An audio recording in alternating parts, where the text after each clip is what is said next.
Let's start here. Okay.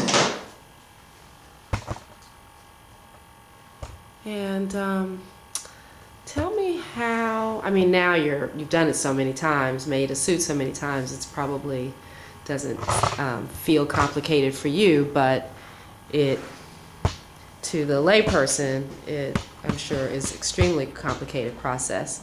Yeah, it's complicated, but I'm like, I learn more every year that I mask. Every time I put a suit together, I learn something else that I learned that I didn't know the last time. Yeah, like what were some of your recent lessons that you just learned? Well, it's just different ways that you can build.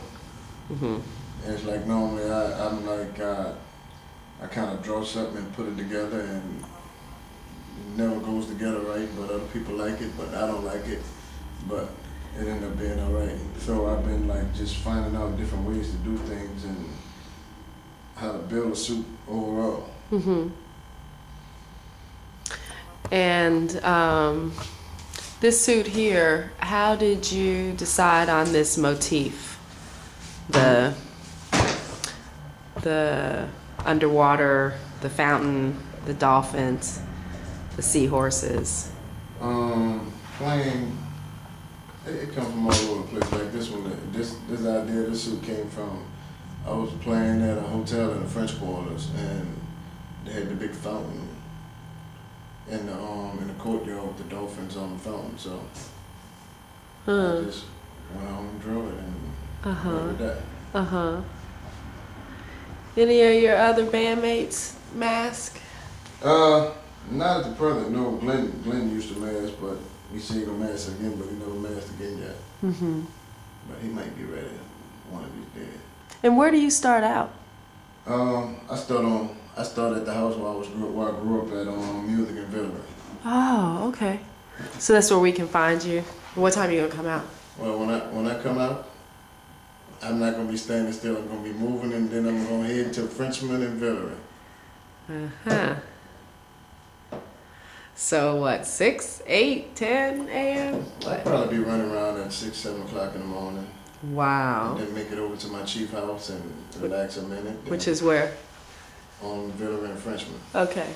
So yeah, so paint a day in the life of when you wake up Mardi Gras morning at what time? Wake up. Who said you go to sleep? If anybody can sleep before Mardi Gras, they might not be real Indians.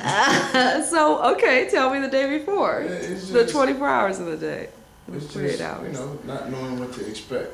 Mm-hmm. You know, it's just the excitement of the unknown. Uh-huh. And it's just adrenaline rush and you be ready to go. Uh-huh. So you have too much nervous energy to be sleeping. So you spend the night over? Is your mother still living there? Your family? Nah, it's just own property, but no one lives there. Uh-huh. So early that morning, you get your son and your suits. Mm-hmm. And I'm not gonna wake my son up. I'm gonna let him sleep long as he can sleep. But I'm gonna be running the street at 6 o'clock in the morning. Interesting. And so, since you don't live there, do you get dressed over there? Because that's a pretty big suit. You're not driving over there in your suit, are you? No, yeah, I'm gonna throw it in the truck and drive over there. Uh-huh. And get out in front of the door, park my truck. Uh-huh. And be ready to go. Okay. Well, I might just drop it off over there. I still got the keys to the house. It's all right. Uh-huh. So you get started about 6, and are people out looking for you, scouting around for the Indians? No, I'll make them come out. Uh-huh. And so you being Spy Boy, you are the first person out, is that right? Just about me and the wild man. Uh-huh. And who's your wild man? Walter Kimball. Walter Kimball, uh-huh. And so then what happens? Just go where we want to go. And yeah, so you go to your big chief's house. I go looking for Indians, me. Then I go to my chief's house. So if you're out at 6 o'clock in the morning, I'm coming. You've been put on notice. And so you're walking around, that's in the 8th Ward, right? Right. Okay, so then you are going to be walking from that point, sort of what is the general? Never know. You're going to go through the 6th Ward, right? Yeah, we're gonna end up going through that on the way uptown. Uh-huh. You don't, do you go through the quarter? No. No, indeed. No. Okay. So what do you generally like go up Claiborne? Yeah, I'm a part of Black Mardi Gras. No disrespect to nobody, don't take it the wrong way, but that's what it is, that's what it's been called, and that's what it is. Right. So Black that's, Mardi Gras. which is, where's the epicenter of that for people that may not be from here? Well, once upon a time when we couldn't go to certain parades on Mardi Gras and go in certain areas, we had the Indians going around through the neighborhoods, and we had Mardi Gras on horse and buggies and back of cars and all that kind of stuff, and we just had our Mardi Gras around through the neighborhood and down Claiborne, which before they had the overpass there, and now they got the overpass, so it ended up being, we go up under the bridge, and that's where you can find everybody under the bridge. So that's generally Orleans and Claiborne. Right. So you're gonna stay over there for a while, go uptown probably. No, we don't never stand still too long, we keep moving. So last year, what time did you make it back to the house? Actually, I didn't mass last year. Oh, why not? I took a year off because I needed to get mental together. So I didn't mass. I just sat at home and cried because I couldn't mass. But in the end, you know how that feel when you want to be out there, and you don't be out there. But I didn't mass last year, so I just sat around and still was involved with the different Indian practices and hanging around with my tribe members and stuff like that. But I didn't mass. So, One more thing. And it is not a 2-year suit. This is a 1-year suit. Oh, okay. That's for brand clarity's new. sake. It's not flip-flop from 3 years ago. This is a brand new suit. What does that mean? It's just that, they got, some Indians take the lazy way out and, they swap patches around and put a different color on the suit, but three-dimensional, we can't do that. Every year it's a different scenery, it's a different suit. All new materials. All brand new every year. Okay. Don't get me wrong, some people that sew patches, I know some people sew brand new patches every year, but everybody don't do that. So, just for the record, it's a brand new suit. Okay.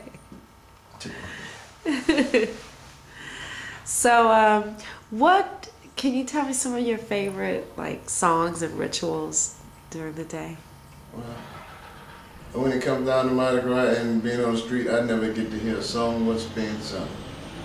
Really? Why not? Because my position, I'm never standing still. I'm always 2-3 blocks ahead of my tribe. So what they doing back there, it's just spirit in my head. I just go on my own way. So. Interesting. So your position, can you explain the various positions for the uninitiated, such as myself? Well, my position is a spot boy. I'm the eyes for the tribe. And what does that mean, to be the eyes of the tribe? I'm searching for the other Indians. And when you find them, what happens? I'll pass the signal back to my chief, through the tribe, through the flag boys, and everybody else in the tribe, and it gets back to the chief, and let them know what tribe they got coming, and so that means strap your boots up. We about to go, meet another tribe. And when you meet another tribe, right? What happens? I think you just have to be there to understand it. I can't really explain it. It's a meeting of 2 tribes, and some rival tribes, some not rival, but it can be strange. Okay. But would you say the most or one of the most important elements of meeting up with another tribe is sort of dominance over who's the most beautiful, or what suit is the most beautiful? Yeah, but I'm gonna say honestly, for me, I say like this: I never say that no one suit is not beautiful, because in their own eyes, did put some kind of work in it to put it together, and they made it out Mardi Gras morning. So I can't say that a person's suit is not beautiful, but you know, to their own self be true. And you know, if you know how your suit is, then you know. I don't have to tell you that, but you know, it's just, you know, people talk smack and, you know, showing off for the costumes and just playing in there. Let me ask you. You said you missed last year. You also had to have missed at least the year, or maybe not, after the storm. After the storm? No, I actually missed the year after the storm. You did? Yeah. So, where did you make your suit? Were you evacuated? I was evacuated for probably a month. And I was hotel hopping back in New Orleans in my house. And, you know, usual, like everybody else, was just getting by. Being where we have to be, it's just that, you know, everybody knew that Mardi Gras was coming, you know, so like, if someone had a suit, it didn't matter if a person had on a suit from the year before. That year? The year after Katrina. If you saved the suit and you got a suit out in one piece, then, hey, that's all somebody had. So, you know, it was fair game, you know, put your suit on. Because we just had to keep the tradition of Mardi Gras going. Right. I've heard that some people, after they mask, they take their suit apart, some burn it, some give it away to museums. How do you maintain that tradition? What do you do? I'm gonna show you right now. Okay. I don't know what's in there. It looks like a benign closet with coats and this is gas what happened bucket. to the old suits. Pieces. Can't do nothing with it no more. It's done.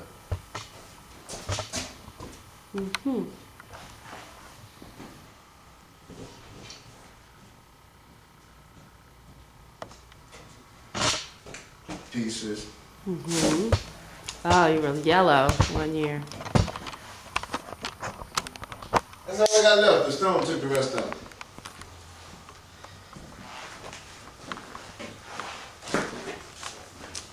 What year were you this brilliant yellow? 2009. It's pretty. So you just take yours apart, but you keep the pieces. I said I was gonna make some kind of wall ornaments for them after I get finished with them, but I never did it yet. Oh, nice. So, is this the? Can you pick it up and show how it goes? It's just part of the feather decoration. Nice. Take one more detailed review of this magnificent headpiece.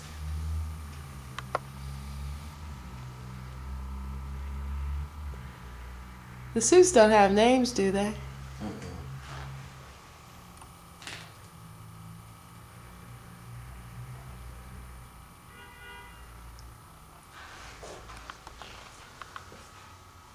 Very nice.